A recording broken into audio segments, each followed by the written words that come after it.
welcome to my vlog. This is Erica Julian. Ako po'y baguhan dito sa vlog na ito at ako'y nagsisimula pa lamang. Nais ko lamang ipabati sa inyo ang aking kwento ng... Hi guys! Welcome to my vlog. This is Erica Julian. Ako po'y baguhan dito sa vlog na ito at ako'y nagsisimula pa lamang. Nais ko lamang ipabati sa inyo ang aking kwento ng ako'y bata pa. Para samahan niyo.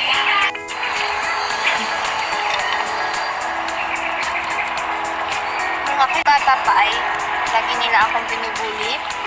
Alam niyo ba kung ano yung struggle ko nung ako'y bata pa? Ayaw nila akong pasalihan sa laro nila. At yun ang pinakamasakit sa akin ay gagawin nila ang lahat para ako'y husgahan, ibuli. Yun lamang muna.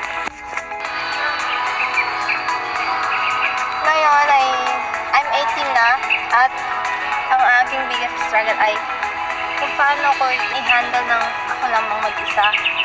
Oo nga, 18 na ako pero lagi din akong nakakaranas ng down, judgment at saka alam mo na yung parang hindi ka tanggap-tanggap sa environment nila.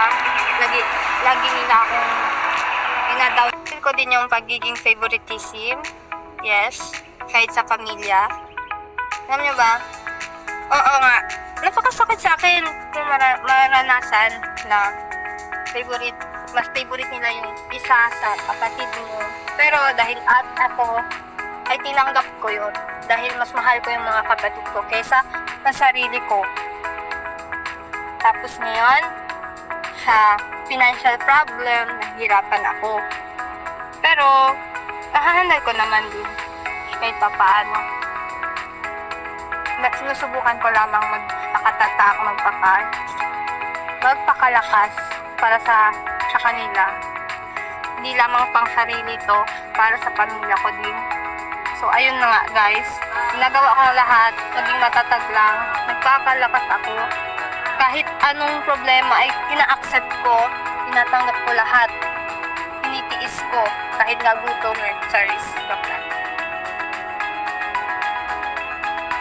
So, ayun nga guys, nahihaya ko na sa inyo ang aking munting kwento at dito muna tayo nagtatapos. Salamat sa pakikinig. Ito si Erica Julian, naghahayag.